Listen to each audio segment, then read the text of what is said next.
Igaa mallattoolee jaalala sobaa fi miidhama isaa isiniif qabadee dhufee jira. Yoo yaa nagaan Waaqayyoo isiniif haa ta'u bakka jirtanitti ani nagaa kooti. Igaa warri mana kanaa karaa taatan laayik, sabiskiraayib. Akkasuma yoo viidiyoon keenya isin tole sheer gochuu hin dagatinaa. Har'aa mallattoolee jaalala sobaa fi miidhama isaanii isiniif qabadee dhufee jira. Kanaafiyyuu beeksisa booda walitti deebi'a.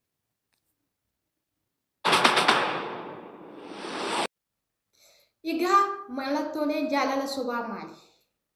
Kan jedhu isiniif qabadee dhufee jira. Hamma sagantaa kootti na waliin tura.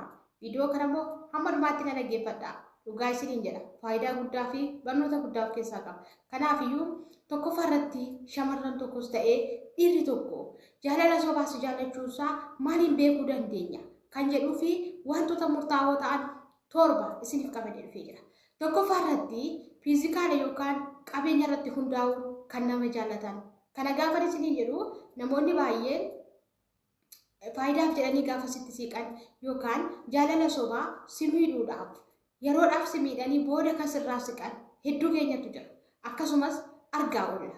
Egaa haa ta'uyyuu malee kana keessatti jaalala sobaa kana keessatti namoonni baay'een suma ishii fokkiftuu kanaan bareedduu koo maaloo koo jechuudhaan maqoota hin jirre sirra kaa'u.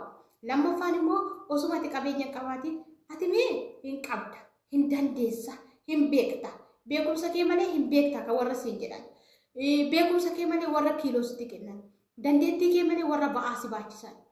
Isinii galee akkasuma qabeenya kee malee warra si burjaajessan. Warra qabeenya kee osoo ati hin qabaatiin qabda siin jedhanii si harkaa baasuuf, ishii qabduyyuu si harkaa baasuuf warra sitti siqan.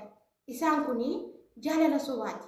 Deebii immoo miidhama guddaallee qabaa jechuudha. Kana keessatti gaafa isin jedhuuni fakkeenyaaf namni tokko dhugaadhaan yoo si jaalata ta'e qabeenya kee irratti hundaa'u akkasuma fiizikaala kee irratti illee hundaa'u jaalalli qabeenya irratti hundaa'u bifa irratti hundaa'u jechuudha already. Kanaaf namoonni tokko dhugaa warri si jaalatanii yoo ati bareeddes dantaa kee hin qabanii yoo ati qabeenya qabaattes dantaa kee hin qaban gama kamiiyyuu jechuudha. Inni kun jaalala sobaa keessaa yookaan mallattoo jaalalaa keessaa isa tokko warra sobanii otoo ati baachuu hin dandeenye ba'aa sirra kaahan. Osoo ati bifa hin qabaatiin warra bareedduu si jedhan. Akkuma nama soogiddaan nama sa'a soogiddaa. Inni lammaffaa faayidaa irratti kan hundaa'e. Faayidaa irratti kan hundaa'e gaafa isin jedhuufi yeroo tokko namoonni tokko yeroo rakkatan si barbaadu. Yeroo ati isaan barbaaddetti garuu si arguun barbaadan.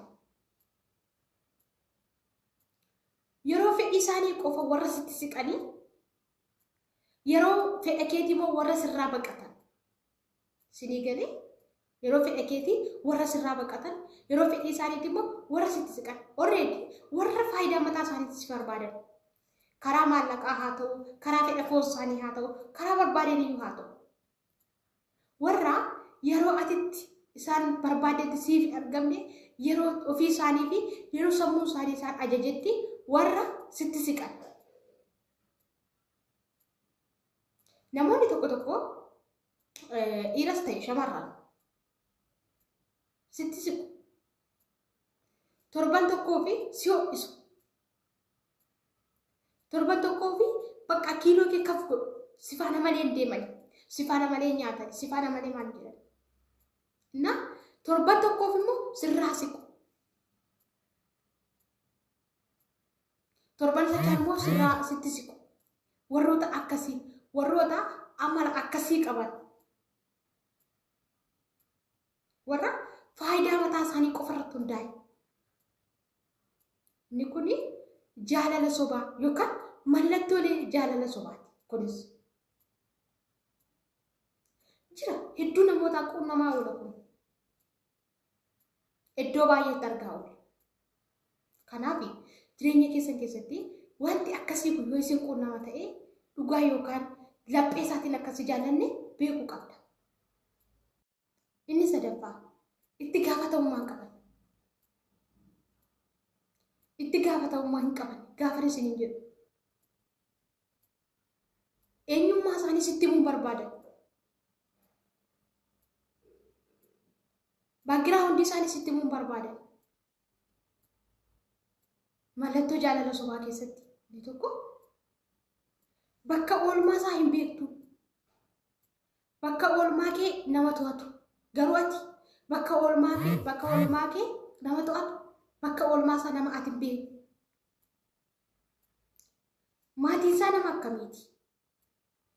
Hiriyyaan isaa nama akkamiiti? Namni kun dudduuba isaarraa maal qaba? Bakka oolmaa kanatti nama histirii isaa yookaan seenaa isaa si dhorku. Bakka waa'ee isaa nama sitti himuu barbaadu. Jaalala qofa. Yeroodhaaf si faana si jaalata. I don't know. Namoonni akkasii duuba isaaniirra nama 3-4 jaalachuu danda'u. Yookaan mana qabaachuu danda'u. Haadha manaa maatii qabaachuu danda'u. Namoonni akkasitti dhoskan. Inni kun mallattoo jaalala sobaati. Kana jechuun namni tokko dhugaadhaan si jaalata jennaani bakka oolmaa isaa sitti jiruu isaa si mari'ata. Eenyummaa isaa dhugaa sitti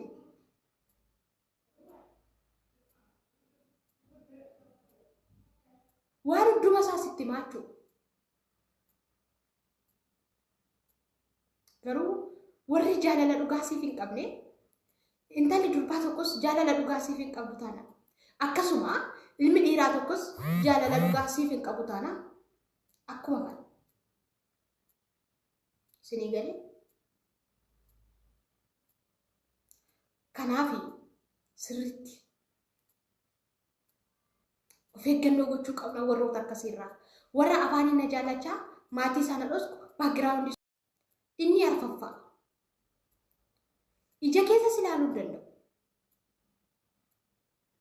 Mallattoo jaalala sobaa ija keessa si ilaalee sitti haasa'uu danda'u. Kana gaafa isin jedhu jaalala dhugaanii nama tokko miira jaalala dhugaa kan inni si ibsuu danda'u yookaan namni tokko miira jaalala dhugaa namni kun miira jaalala dhugaa naaf qaba jettee kanatti yaaduu dandeessu. Yeroo hundumaa nama si sassatu, nama si arguuf ariifatu, nama waa'een kee dhiphisu. Yeroo si argetti yeroo hundumaa nama ija kee keessa si ilaalee sitti haasa'u. Kuni jaalala dhugaa. Garuu jaalala dhugaa hin taane keessatti namni jaalala dhugaa siif hin qabne ija keessa si ilaalee sitti haasa'uu hin danda'u. Jechoota harkaa bada. Sitti dhufee daqiiqaa 2-3 sii kennuu hin danda'u. Yoo baay'ate daqiiqaa 2 si faana haasa'a. Nan jarjara siin jedha. Nan deema siin jedha. Jechoota haasa'uu hin beeku. Jechoota jaalalaaf ta'an osoo hin taane jechoota jaalalarraa faallaa ta'an kan inni haasa'u. Sababni isaayyuu namni sun jaalala sobaa siif qaba malee miira jaalala dhugaa siif hin qabu. Yeroo tokko tokko namoonni miira jaalala dhugaa namaaf qabani osoo beeksisee kana gaafa isin jedhu jechootaan haasaa isaaniitiin ilaalcha isaaniitiin ilaalcha isaanii ilaalcha namummaa haasaa isaanii duudhaa fi aadaa irratti kan hundaa'e akkasuma uffannaa isaanii haasaa isaanii wanti hundumti isaanii kan nama boojjuu danda'u. Namni jaalala dhugaa si jaalate akkasi. Garuu immoo namni jaalala dhugaa si hin jaallanne yeroo kamiyyuu taanaan haasaanii haasa'u yoo baay'ate daqiiqaa 1 yookiin daqiiqaa 2 si faana haasa'a yoo baay'ate.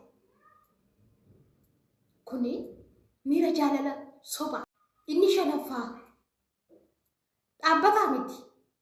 Bilisummaa hin qabu. Dhaabbataa miti gaafa isiniin jedhu. Namni kun ofitti gaafatamummaa hin qabu. Of sodaata yeroo hunduma. Yeroo hunduma biiziidha sii jedhu. Yeroo siif hin kennu. Miira mallattoo jaalala sobaa dhaabbataa miti. Gara iddoo kanatti yoo galte tarii galgala iddoo biraatti arguu dandeessa. haasaan isaas dhaabbataa miti. Bakka already jireenyi isaa hundumtuu dhaabbataa miti. Jireenyi isaa siin mari'atu. Jaalala dhugaa keessatti namni miira jaalala dhugaa waliif qabu bakka walumaa walitti himu wanta boru waliin haasaa jireenya ishii sitti himatti. Jireenya isaa sitti himata.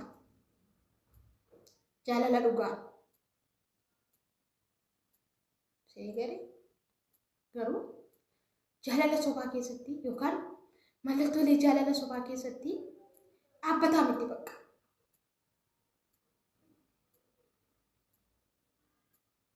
Jireenyi isaa hundumtuu yeroo hundumaa sobaan waan guutameef yookaan qabeenyaaf jedhee waan sitti siqee yookaan si dogongorsuuf jedhee waan sitti siqee yookiin fedha fooniitiif jedhee waan sitti siqee guyyaa argate sitti siqee guyyaa dhabee sirraa siqa. Kanaaf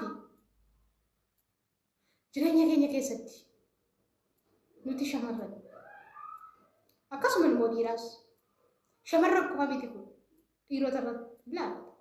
Sababni isaa yoo shamarranii wantoota kanaaf sitti siqtu hedduu jirti. Bifa kee ilaaltee akka sitti siqtu, qabeenya kee ilaaltee akka sitti siqtu, haala qilleensa ilaaltee akka sitti siqtu. Sinii galee bakka already waan faayidaa qabu irratti yeroodhaaf yookiin nama tokko irraa adda baatee sitti yeroo dabarfachuuf yookiin bakka already fedhuuf mataa isheetiif kan sitti siqtee sirraa siqtu hedduutu jira. Dhiira qofaa miti jechuudha. Kanaaf maloota kana dhiirri tokko si faana haasaa jira taanaan wantoota kana agarsiisa taanaan na amanii jaalala sobaa siif qaba. Shamarran tokkos wantoota ani maqaa siif eegan sitti gochaa jirti taanaan wantoota akkasii agarsiifti taanaan na amanii jaalala sobaa siif qabdi. Jaalala dhugaa siif qabdi. Kanaaf jaalala jechuun immoo waraana miti. Waraana dirree lolaa irratti wal lolan osoo hin taane jaalala jechuun laphee yookaan lapheedhaan kan mo'atan jechuudha. Kanaaf jaalalli aarsaa guddaa waan nama kaffalchiisuuf jaalala keessatti miidhamuun nu barbaachisu. Kanaaf viidiyoon keenyarraa kana fakkaata. Viidiyoo biraatiin hamma walitti deebinutti nagaan naaf turaa. Waan dhaggeeffattaniif immoo galatoomaa. Akkasuma siifan hindoowwan subscribe gochuun hin dagatinaa. Maatii kootaa natti dabalamaa isiniin jechuun barbaada. Yaadaa fi qeeqa qabdan koomentii naaf kaahaa. Galatoomaa turte gaarii.